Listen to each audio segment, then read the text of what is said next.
Hey guys, this is BlueZoneComms here, and we're here to do an interview. And I'll introduce myself. My name is Marcos Flores. I'm Digimon11. Why don't you introduce yourself, buddy? Hey, I'm NickonAquaMagna. Nice to meet you. Okay, well, I'll start off with the first question for this interview.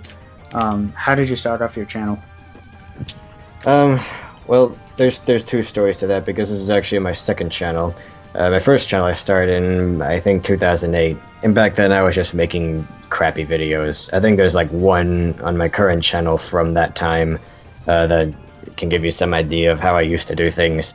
And then I saw Chris Boris's review of Sonic Unleashed, and his opinions did not sit right with me, and that kind of inspired me to make my own Sonic reviews, building up to my thoughts on Unleashed, and that's kind of how I became what people know me for. And then somewhere along the way, my folks were getting rid of a Gmail account that they did not know was tied to my YouTube account. And when you delete one, you delete the other. So I lost my YouTube channel and everything I'd built up. Thankfully, a lot of my friends were able to find me pretty quickly because I made posts about it with a new channel on Raver Kid's channel on the comment section that used to be right there for everyone to see. People who watched him and me were able to find me pretty quickly, and then I just slowly built things up with my new channel, and it's actually ended up much more successful than the first time, because on my first channel I got a lot more views, but I only had like, I don't know... Well, okay, I shouldn't say a lot more views, I should say I got views a bit faster from like my Sonic reviews and so on, but I only had like 342 subscribers. You know, my current channel has been much more successful. There's a lot less crap on it, so I'm pretty happy with how things are going. This new one, there's not really much of a story. I've basically just told you the whole thing. But yeah, some people, they came to me around the time I started my new channel saying, you know, like, "Oh, I know you got in trouble, Mr. Banned Account," and I had to tell them, no, I didn't get banned for anything. It was just a huge freak accident on the part of people who didn't understand how YouTube works. Right. Okay. Things happen, man. Who's your biggest influence when you're making your videos? It's really hard to say because I have a few influences, and I guess it kind of depends on who on what I'm talking about. Like, JonTron's a bit of an influence. You know, there have been some goofy bits in my videos where I've kind of mimicked his style, but much on the last few. Lately, I've kind of been mimicking, well, if anyone's really influenced me recently, it's Ross of Ross's Game Dungeon. He's the guy who makes his Freeman's Mind videos. And also SF Debris. He makes all these Star Trek videos, and he talks about just crazy things, and I can't believe how many videos he makes and how quickly he releases them. But those two guys together, I love their sense of humor. It's very minimalist, it's kind of muted, and not everyone's gonna bust a gut from it, but that's actually what makes me like it, because it just seems a little more genuine. It's not like they're putting on a show, they're just coming up with these silly analogies and whatnot, and it sinks in, and you can say that's kind of bled into my style a bit, because I don't try to be quite as, you know, like, "Wow, hey guys," as I was for a little while. Now I just let the humor speak for itself, and some people have received it very well. Some have said that my recent reviews have been a little more subtle, so, and they've still gotten it, so yeah, I've had a lot of influences. There's Clement, there's Johnny, and so on, and like I said, there's a little bit of JonTron even in my recent stuff, but at the moment, my two biggest inspirations or influences are Russ and SF Debris. Those are pretty cool influences, man. Alright. My second question is to you. What is the most difficult review / video have you ever made? That would be the Sonic Lost World video.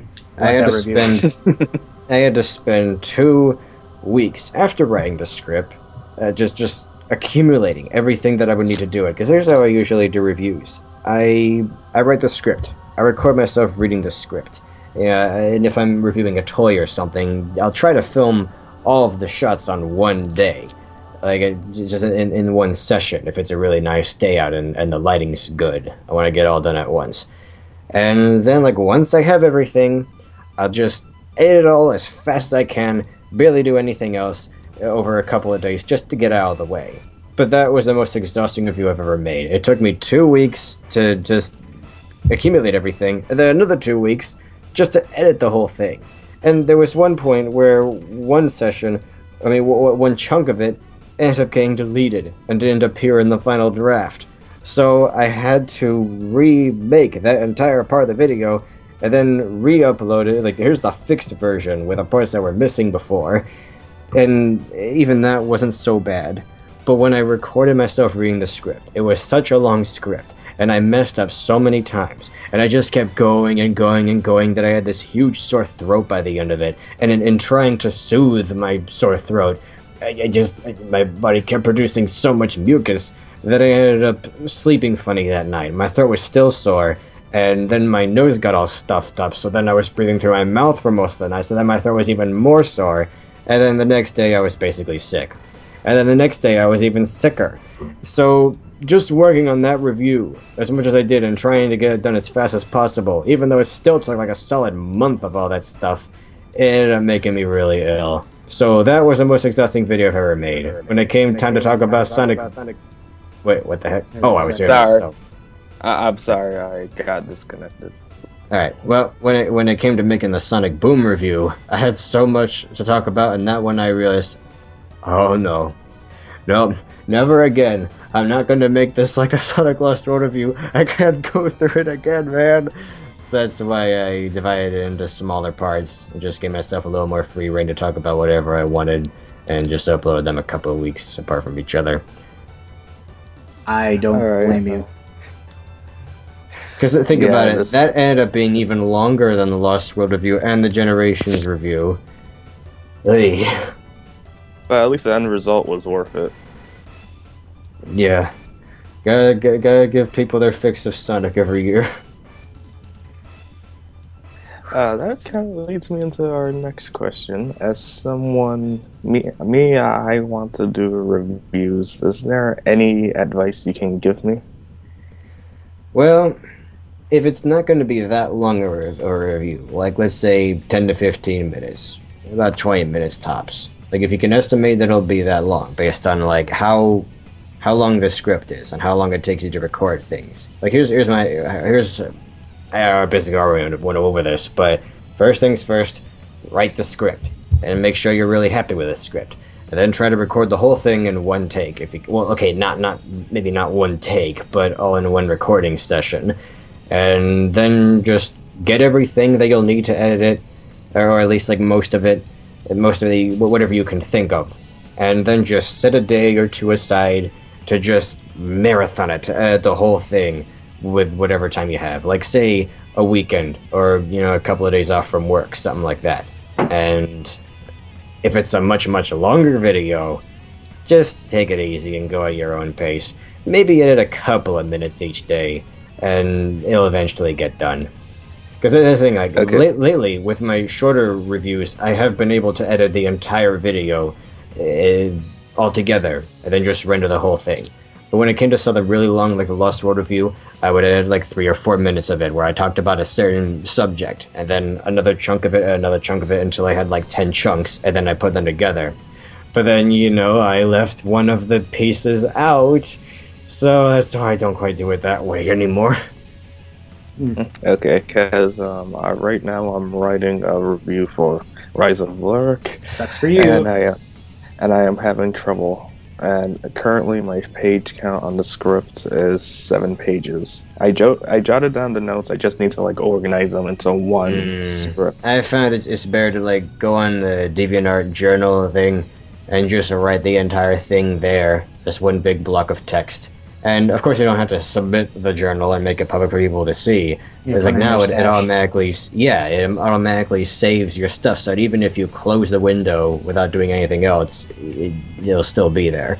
So that just make it that one thing, and it'll seem a little less daunting. And like you can measure how far you're along. Like if you keep highlighting the text that you've read so far, and then you look at the bar of the side, and you're like, okay, I've gone through half of the script, and then like when you're all done, you look at the recording, like how long it took, and you can kind of guesstimate, okay, it took me about 30 minutes to go through all that, so the review is probably going to be 20 minutes long if I cut out all of my mistakes and whatnot. Right. Yeah.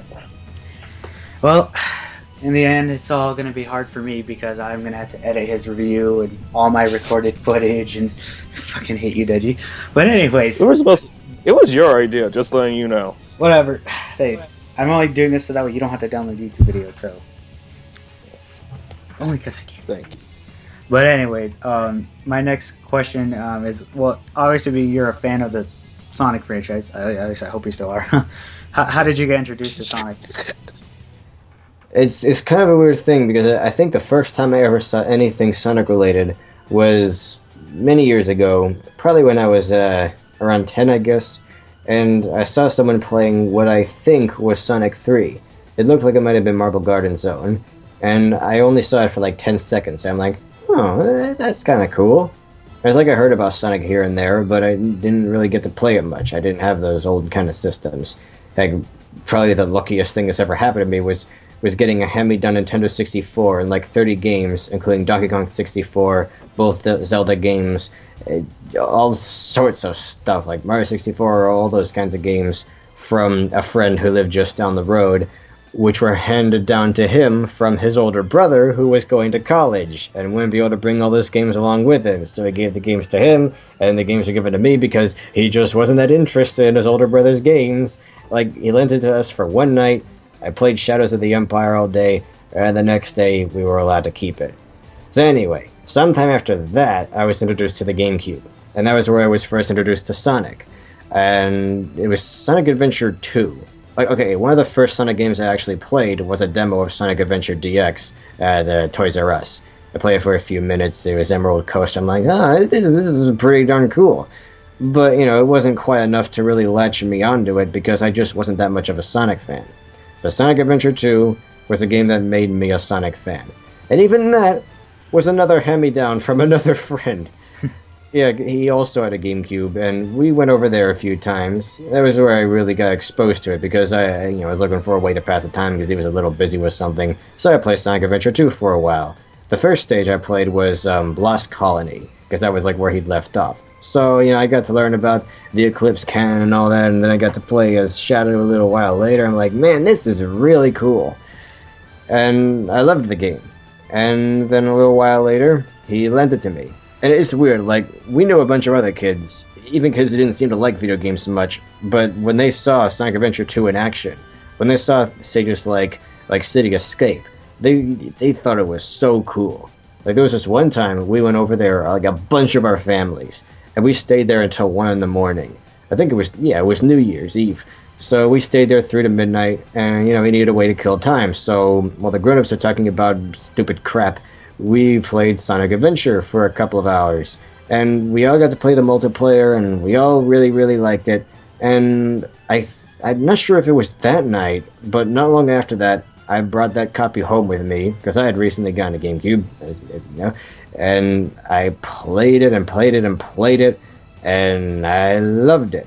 And I don't quite love it the same way now because I know more about the Sonic series and the strengths of the other games that it doesn't quite have. I still appreciate it for some things it does better than the other games.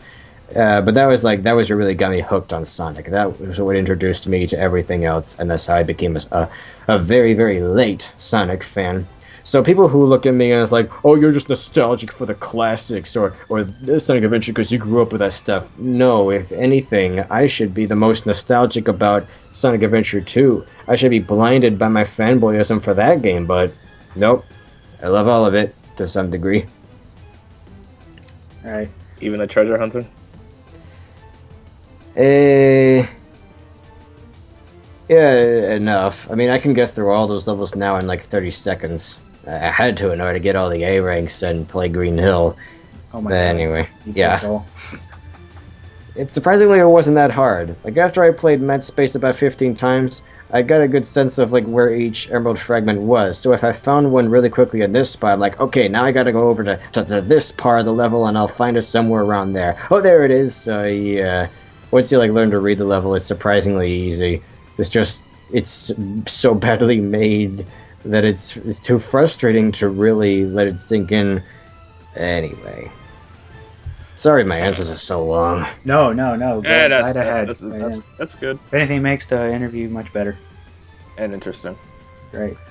Okay. This is the real story of NickonAquaMagna. Yeah.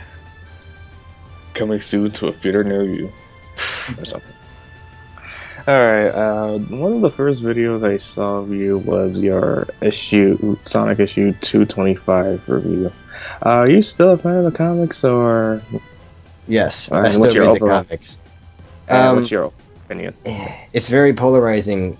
What I mean is, like, there are times where I feel one way about it, and times when I feel another way about it. There are things I prefer about the old version of the comics, things I like about the new ones. Like, in the new ones, they have introduced a lot of creative things, like this Merpolis place where all these fish have their place to live. So yeah, we've got a jellyfish person and a ray person and shrimp people who look really, really tough. We got like a shark dude who's really cool and mellow. He's kind of like a surfer dude. We got a lot of really cool characters. They can like do whatever they want now, but they could always do that sort of thing. What really bugs me with the comics now is that they're trying so hard to be an adaptation of the games. And some people will say, well, isn't that what it should be to begin with? Well, I liked how different the comics were before. I liked all this stuff that they built up that even set apart from the Set AM series, that it made it unique. Like when you have to come up with your own stuff for a story, your own world, and if it stands on its own, then great. And I know a lot of people will look at the Ken Penders run and be like, oh, but there was too much kissing and whatnot. Like the scene where Anti-Sonic and Bunny were laying in the grass under the moonlight. You just know they did it. I'm like, really? I don't think even Ken Penders would go that far. Have you seen the Lyra 2 Chronicles? Oh. wait, he finally got around it. Oh, I know what you're talking about. Rutan and that chameleon girl. It's like just saying their ideas, like he like with his okay. There are things I really like about the time it was around 100 issues in or so. I loved a lot of the art styles, as crazy as they were. It just had this really raw, intense kind of feel. I actually kind of liked it when the stories were a little shorter, even when they were only like 7 pages long, because you just got more stories and they got to the point really quick and whatnot. And then it got to a point where it's like every other issue was eaten up by this really long fist fight. But whatever, they still had a lot of cool stuff from the mythos they had built up back in the day. It was kind of weird to see things like the Guardians go away as the series went on, and it's like all these things just kept disappearing, and then like we lose all of the echidnas because of Ken Penders. And then, because of Ken Penders, we lose the entire universe. And now it's this completely different world where the characters don't even really remember their old lives. It's like it was all kind of for nothing. And then what really, really made a part of me die inside was a scene where Sonic and Tails are talking about the old world. And Tails is like, it's weird, it's like my memories of it are kind of fuzzy. Like, yeah, I remember some things from back then, but it feels kind of like a dream that I'm just waking up from. Like, it feels less real by the minute, and I'm worried that I might forget it altogether sooner or later, because my mind's just telling me that it was never real.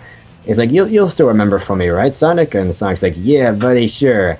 And then you see Sonic's face kind of fall just a bit, even though he's smiling, and you just know, like, oh, they really are, like, giving up everything from back in the day. And again, I know some people are really happy because of that. I know some people are like, but I never liked the stupid old continuity. I like that it's more like the games now, because it's easier for me to get into. Everything should just be the same as everything else. And have you seen the Sega forums? Sorry. What? Have you seen how it is on the Sega forums? They're still complaining. It's the fan base. What do you expect? True. Really? Wait, you mean they're complaining about old stuff from the comics that they don't have to current stuff. Oh. Huh. Well, they always will. Again, it's like, yeah. I do like a lot of the surprisingly new and creative things they have introduced into the recent comics. But it still bugs me that all the echidnas are gone. You know, things like that just it's like they've cut off all the fat. They've cut out everything that gave this universe grit and just this really unique feel before. And again, they're kind of building it up with new stuff, but it still feels more gamey. I feel yeah. To me, the problem wasn't how the old continuity was, like what it did differently. It was how it executed it with its writing most of the time, because it felt like they wanted to make their own stories, but unfortunately they forgot that this is a Sonic comic, so we have to add him in some way, shape, or form. And yeah, I'll miss stuff like the Echidna lore. I won't miss Jeffrey, but Yeah. but it's like there were a lot of good ideas, but with this new continuity, it's not the fact that it's game based. I do like how they're able to expand on the character's personality. I do like how they're able to add elements from Satayam and Adventures and sneak in some elements that Sega pretty much forget exists. And as long as it's still good, it has good writing, it's cool. And it is different from the games, like the current Unleash adaptation. It's not going to be, okay, this is one place, you have to do this, get the Chaos Emeralds. It's doing its own way, showing us the new world. It still is, but they still had to ditch so much stuff from the old continuity. Yeah. They're throwing in so many things that's obviously there to just bait fans of the games and like, hey, you like these, right? These were in the games. Don't you want to see them again? Go to the couch to see them. Yeah, it's just like the games now. Yeah. And yeah. I'm like, I understand. Right. Again, it's all just because of corporate bullcrap. I mean, from what we've heard, Sega's hated the comics and Satayam and all that stuff for years because it doesn't promote the games. And now it does. So I guess they can't complain much anymore. And one thing I am glad about this reboot is, like, at least we have some context about this new world, unlike Sonic Boom, which I'll get into. No Sonic Boom. Sorry. Yeah. Moving on. Horrible thoughts. Anyways, so Nick, what's your favorite Sonic game? It could be 2D, 3D. You could say both. Yeah. Well, I guess Sonic 3K should be the pretty obvious choice. Sonic Adventure is a very, very close second, mainly Sonic's gameplay. I know people will tell me, oh, you can't just cut out a sixth of the game and ignore the rest of it. I think Sonic stages alone make a pretty substantial game by themselves. But even then, I do like the way Tails plays. I do think Knuckles' gameplay is pretty harmless. The other characters are just kind of there, and really, they take up a much smaller percentage of the gameplay than you'd think. So yeah, my favorites are Sonic 3K. This is my favorite 2D game. And my favorite 3D game is, Sonic Adventure. I have to agree with you on those opinions, man. Alright. I'm fine. Don't worry, Marcos, I'm not angry. So, on the Sonic topic, what's the idea behind Sonic Exodus? Well, I basically wanted to make a game that would play like the 2D games, only like adapted to a 3D environment. Because in some ways they really tried to with Sonic Adventure, but in some ways they kind of failed with these humongous pits of death everywhere. I wanted to make like a place that felt like a whole world. It's kind of like how Super Mario 3D World is doing it. Kind of. I mean, it's not a sandbox game. Yeah, there's this really open area at the beginning that people can say is empty and barren, but that's essentially like it's like the tutorial area where you're just supposed to practice rolling around on the hills and whatnot. Then you go a little further, and like once the actual gameplay starts, there's always 3 or 4 pathways to go through, but the pathways are so closely clumped together, they cross so frequently that there's always a different way for you to go, so it does end up feeling like kind of a big world where you can just kind of do whatever you want. And even then, it's building up to a goal ring that's going to be at the very top of the other end of the island. You are just going from one end of the island to the other, and it is much longer that way than it is wide, but all paths eventually lead to that ring. If you go along the higher areas, you'll be able to climb the mountain pretty quickly, and if you go along the lower areas, you can even go through some caves and eventually come out on the other side of the island, at which point it's just one long straight climb up that way. But no matter which way you go, it'll always lead you to the end. So, you do still have a destination, you can just go about it your own way and explore to find things on your way there. Because that's the thing about exploring. It's not just aimlessly wandering around, it's having something in mind. Like, you see something in the distance that looks interesting, so you want to find a way over there. And that's what this is going to be filled with. Alright. Okay. Good luck with that, man. Yeah, I can't wait to play when it comes out. Thanks. Alright, my question to you, sir, is what is your favorite color? Depends on what mood I'm in, I guess. I can't really decide. I guess blue. Alright. Respects. And one more Sonic question just to get this out of the way. Overall opinion on the Boom franchise. Games, comics, TV show, toy line, etc. I think Sega, no, not Sega, whoever's behind this had a great opportunity to build up a new world and give it context, give it its own feel, like was done with Sad AM, where that had its own feel. They could have done something really, really great here, but no, it's just kind of this really vague, ambiguous universe with these characters that kind of act like they do in the other games, so you're kind of expected to know who they are beforehand and all that. And even like the TV show, it could have stories like, say, Eggman robbing a bank to, they use the money to build more machines, or better yet, like threatening to blow up Town's Hall or something, and he's going to use the ransom money to make himself more powerful or something, and that's like Sonic's first chance to fight him. They could, do things out of context. But nope, it's just kind of this random-ass world that doesn't really make much sense. We just got all this stuff here that you just gotta kind of take for granted as nothing out of the ordinary, and there's like not really any explanation for it. It's just really, really strange. Like, yeah. I think they had a big opportunity to build up a new continuity that would be really cool and stay on its own. But, no, just, they blew it. There's no other way to say it. It's not downright horrible, at least not the show, but still, it could have been more if they were just willing to try. I think partly they were scared of it just because, oh, Sonic can't work with a story nowadays. Everyone's always complaining whenever there's an intense story. Hey. Yeah, in my opinion, they fucked it all up. But that's yeah.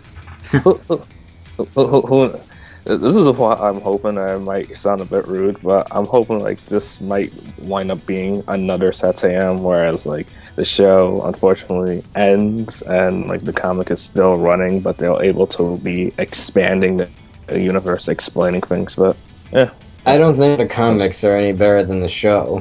In fact, in some ways, I think they're even worse because the characters act like parodies of the characters they play on the show, who are already parodies of who they are in the games. Yeah, I know. I'm just saying, the comic pretty much acts like the older issues of the main series, back where it was just pretty much an in-your-face advertisement. Like maybe it'll be like they'll have their own Mecha Madness and game and get serious, Okay. Yeah. Marco's next question. All right. What is your favorite type of music that you listen to, like, for a genre of music? That's really hard to say. It really depends on the situation. Like, Metal Gear Rising: Revengeance. I just got around to playing that for the first time the other day. Been enjoying the shit out of it. Love this game. And one thing I love about it is the music, especially like what plays during the bosses. And this is the kind of music that I wouldn't usually listen to. I would usually brush off the lyrics or the voices, kind of cheesy, but after being forced to listen to them a little closely thanks to this game, I'm like, no, actually these are really cool. These are really good songs that really fit the situation and it like brings out the best qualities of them. So, there's a lot of music that can surprise me depending on when I'm listening to it and like what's going on at the time. I generally just love music. I love all kinds of music, like kinds that would be on the complete opposite ends of the spectrum, from each other. Music that you probably wouldn't think I would like at all. Like, yeah, of course there are some kinds that I just can't get into, but in general, I don't care if something's all like techno-ish, like in a Dodonpachi game, or if it's orchestrated, like in Shadow of the Colossus, as long as it sounds good. Because I hear a lot of music that just sounds extremely forced. Like, there was a new trailer for the new Power Rangers movie that's gonna be coming out, and they play this stupid music throughout the whole thing. That was just so blaring, so unnecessary. It's like, can you, like, this is so... Can you tell how epic this is? Listen to this music. This is so epic. And like, because the music just sounds so dumb and forced. I'm like, just stop. Just let it speak for itself. And so, again, it all depends on just what's going on and how the music is done. Like when people go with a certain kind of music just because they think that's somehow going to make the song better, then I don't like it very much. But I generally like most music. Yeah. Like, oh, here's another example of how weird it can be. Like, there's this Omnium Gatherium or something like it, that this really intense metal band, and I just wish I could understand what they were singing. Like, I don't like the vocals because, you know, it's just a typical guttural movements, that sort of thing. But the instrumental bits are some of the most beautiful, melodious things I've ever heard. So it's like I love it for that, but then I get to the vocals drowning it out, I'm like, hey. It just depends, like, from moment to moment. I love all kinds of music, really. There's very little that I downright hate. But, again, it just depends on what's driving it, I guess. Yeah. And since you mentioned Metal Gear Rising, you know they announced the sequel. Or it got leaked. Yeah! Yes! And I'm back. I would love another Revengeance game. More crazy music, more crazy fighting, more crazy cyborg stuff. Anyway, back to Sonic, I guess. No. Not really Sonic, but interview. How did you get into Mega Man? Sorry, I had to get that out of my system. It's like I had this aha kind of moment, like I was about to say something really important.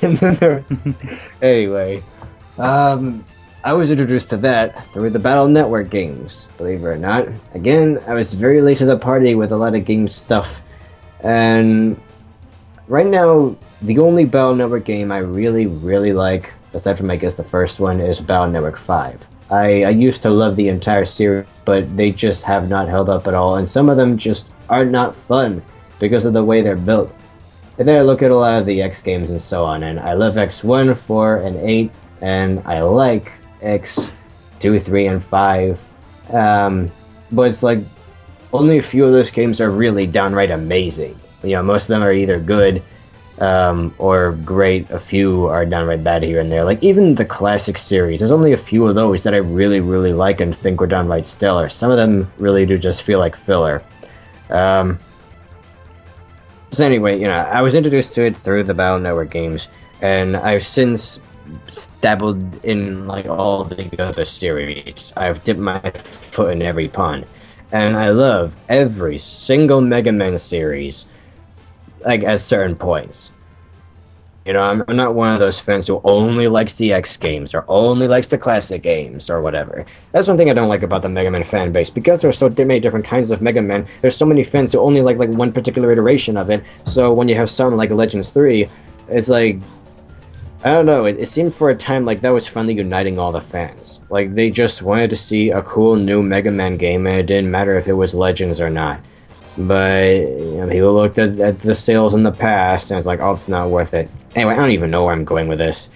There really isn't that much to how I became a Mega Man fan. I guess I'm just saying that, like, I've grown and evolved as a Mega Man fan, and now I just love Mega Man in general. Doesn't matter what flavor he is. Doesn't matter if he's an actual robot or a little boy dressed up as a robot or whatever. It's just, I wish there was more of it, because you can never really have too much of it. Like, that's one thing I actually love about Mega Man, is that there can be so many different kinds, so many different universes and timelines and everything. The Legends series is very different from, the classic series, of course. Like, it takes place like 8,000 years, and yet it's so interesting, despite being so different. It's like, as long as he shoots stuff, and as long as you've got robots, or things that at least look like robots, it's gonna be fun.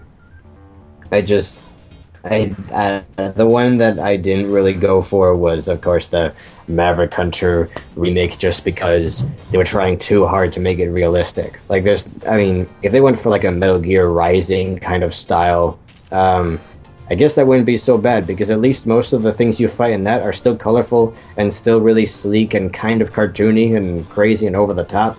But when I look at like X's design for that game that was cancelled, along with the other games, it's like, it was just so What is this? bare and sleek. I completely agree. If you didn't tell me that was a Mega Man game, I'd be like, what is this? And I assure you that on his face. Yeah, that could be a convenience. And I'm pretty sure if this were to be released, a lot of people would have hated it. Especially since we just came off the heels of DMC Devil May Cry.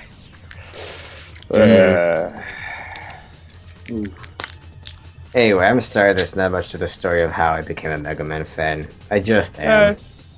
Yeah, too. Do you read the comics as well? Yes.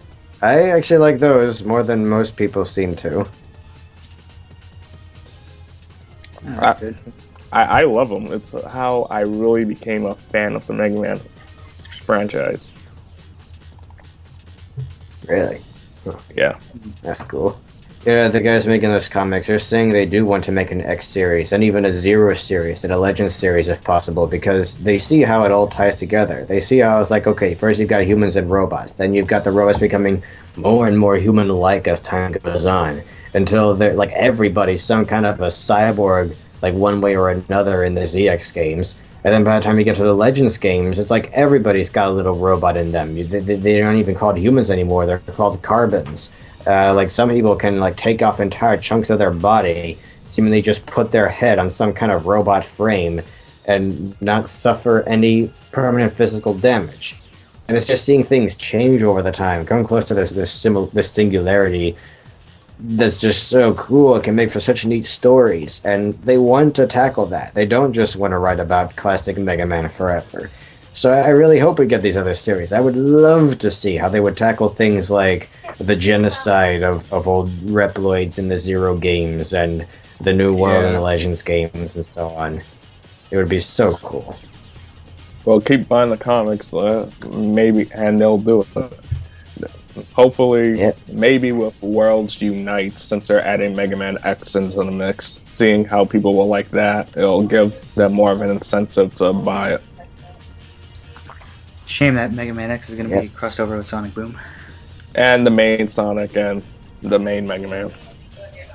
I don't know. I will read, I guess, when it comes out. So, alright. Deji, do you have any more questions? Yeah, what's your opinion on Mighty Number 9? Well, I really like it. I like the character designs. I like the world of it. I just wish it didn't look quite as barren as it does in the current build of the game. I wish the colors were a little nicer and it didn't quite have this weird misty effect. I still think it's going to be a good game though. It still looks fun. And people say, oh, it's so hard, but I don't know, it doesn't really look that hard to me. It looks like you just have to get in the right frame of mind. But like, if you played Mega Man games before, if you played these kinds of games, you shouldn't have that much trouble getting the feel of this one. Looking forward to it. Yeah. I wanted to do a Let's Play of it, but I might not be able to do it with this laptop. I'm gonna try to get another PC, just something more powerful in a few months, and hopefully I'll be able to make a Let's Play a little more easily of it then, like at least in the future. Well, if we were able to, at the very least, okay. If we were able to do a Let's Play for our channel, would you be happy to join? Maybe. Though, given that it's probably going to be a pretty short game, given that each stage is only a few minutes. You know, it's like a typical Mega Man game. I'm probably going to do it the way I did the Freedom Planet LP. And I'll probably want to do it by myself just so I can be sure I get all of my thoughts on it out of my system in the time I'm given. I just don't do that well with other people in a Let's Play, unless it's like a really long one, or unless I'm like just featured for that part and I get to talk basically the entire time. It's alright, guys. I'll make my own Let's Play of it when I have the equipment and the time. Alright, okay, well, good luck to that, getting that new laptop, you know. Well, not a laptop, I'm gonna get a desktop. Or desktop. Just because those tend to be a lot stronger for a lot less money. True. And one other question I would like to ask. For a while back, you said that you wanted to be a guest commentator for Brain Scratch. Do you still want to be that? Oh yes, but it depends on the game they're talking about. You know, if it's something like Metroid Prime, then great. If it's Metroid Prime 2, then great. If it's Gex, Enter the Gecko, I would really like that. The thing is, I'm not trying to become a member of Brain Scratch. I don't expect them to like let me tag along for the ride and hang by their coattails or subs or whatever.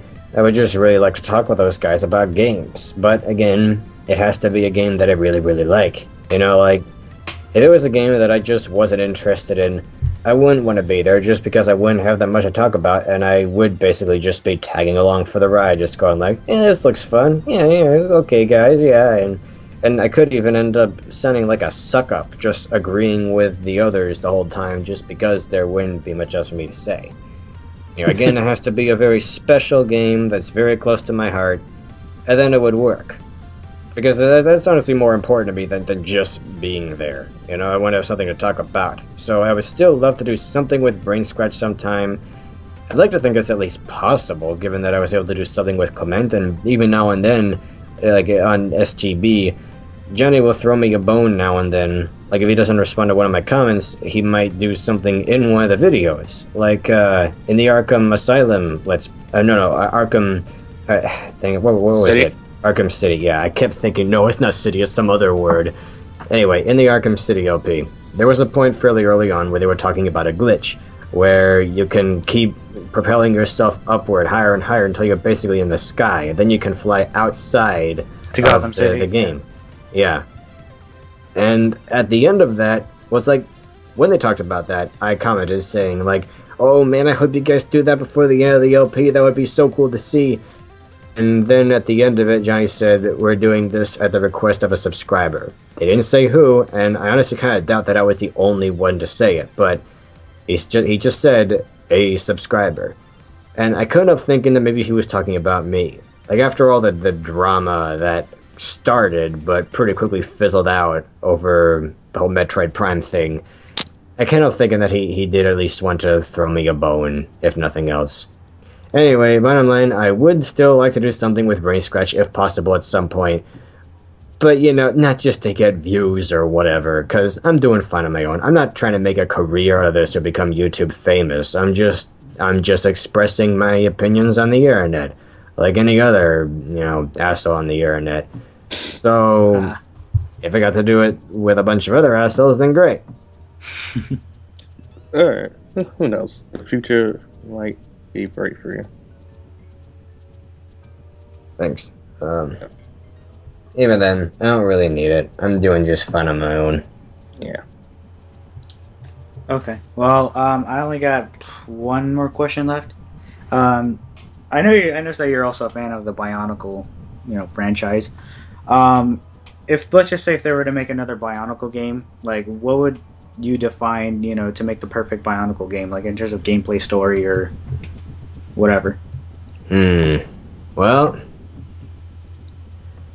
let's see. The thing is, we don't really know much about this new world that it takes place in. But if you were to talk about AquaMagna, the planet that the old canon took place on, I think a perfect kind of game would be one that's kind of like the Newly Online game, still seen from like a... Well, okay, we'll get back to that. Okay, let's say there was a new game that was kind of like the Newly Online game, but fully like 3D, and it played kind of like a sandbox game. You go anywhere at your own pace, and it was on a console or something. And you go to all these environments, so the island is just huge, and you can pick up Lego pieces on the way, or like dig them out of the ground to make things. Maybe you can get some kind of metal detector on the way to make it a little easier, like something out of Ratchet and Clank. Maybe you can use crabs or birds to reach places faster. And like there could be an option to play in third-person mode if you want to see the character running around, or you could play in first-person mode. And I think the music should be like something out of Metroid Prime. I can't listen to Metroid Prime's music unless I'm playing Metroid Prime and not think about Bionicle. Like Sanctuary Fortress from Metroid Prime 2 makes me think of the Ice Village from back in the day. And like the second forest theme, Talon Overworld Depths, it makes me imagine the characters going on a little journey to a temple or something. Anyway, if there was a new game like that, I would want it to be kind of similar, just in terms of like the general structure and gameplay, but getting to play as like the new Toe, of course. But above all else, it needs to have the culture. You need to be able to talk to people. You need to be able to get a sense of how they live their lives, how they go about their day, because that's really what was important about Bionicle. That's what sells it the most, was just the story that blew up. Yeah. Anyway, I'm sorry. I really can't say like what the perfect Bionicle game would be, but it would at least have some of the things that I've just talked about. I hope I didn't make it all confusing. No, it's perfectly fine. You know, I used to like the Bionicle franchise. Actually, my favorite one was probably the first one, whatever. Like when the first movie came out, you know, like those sets or whatever. I kind of liked them. In fact, recently I just bought the Bionicle the game, you know, for the GameCube. Just for the fucking for laughs. Just yeah. Not expecting it to be a great game or anything, you know. What you're saying, that might sound that's possible, but like unfortunately, knowing travel, whatever the company makes the Lego games, they're probably gonna make the same thing just with Bionicle coat, fresh paint of coat. If that made any sense. Yeah. Okay. Well, that's all the questions we have. I mean, you know, we're done with the interview, man. You know, except for one more, but I don't know if Marcos asked this. What does the future hold for you? You know, same old. I got a few Bionicle reviews on the way, and I'll try to review the lines that come from now on. Like, I'll make one video about the Summer Wave when that's released and so on. But aside from those, I guess things will go back to usual. You know, I'll make a game review every now and then. But these recent game retrospectives seem to be working out really well for me, just because I get to talk about a lot of games in a pretty short time, and like get all of my thoughts out of my system. Like whenever the new Ratchet and Clank game is released, probably gonna make a video that is talking about all of the Ratchet and Clank games that I really like. And at some point I'll make a Metal Slug video where I talk about all of those games. And I'll make a Star Wars video where I talk about some of my favorite Star Wars games, like Shadows of the Empire, The Force Unleashed, Knights of the Old Republic, a pod racing game, you know, things like that. Like, not all of them, just the ones I really like. But, you know, things will go back to normal. I'll probably do an LP now and then. It just can't be like a super big one unless it's a game that I really want to give some love, like Freedom Planet. Alright. Well, good luck, man. Yeah. Point is, I'm not going anywhere. I know I don't really upload content that often. I know I do it very sparingly. It's like once in a blue moon. But I try to make it worth the wait, because I'm working on a bunch of other stuff in the meantime, and I'm going to be working on more stuff as time goes on. But I'm never going to quit YouTube if I can help it, you know? There's always going to be another gaming video. There's always going to be another review or toy review or whatever. Just depends on when the time is right for me. I understand. Okay, well, that was pretty much the interview. You know, Nick, thank you for, you know, joining the interview. You know. Thanks for having me over. Yeah, no problem. And, you know, we'll be sure to, you know, leave a link to your DeviantArt, you know, your YouTube channel and whatnot. But, yeah. Thanks. Okay. Yeah, no problem.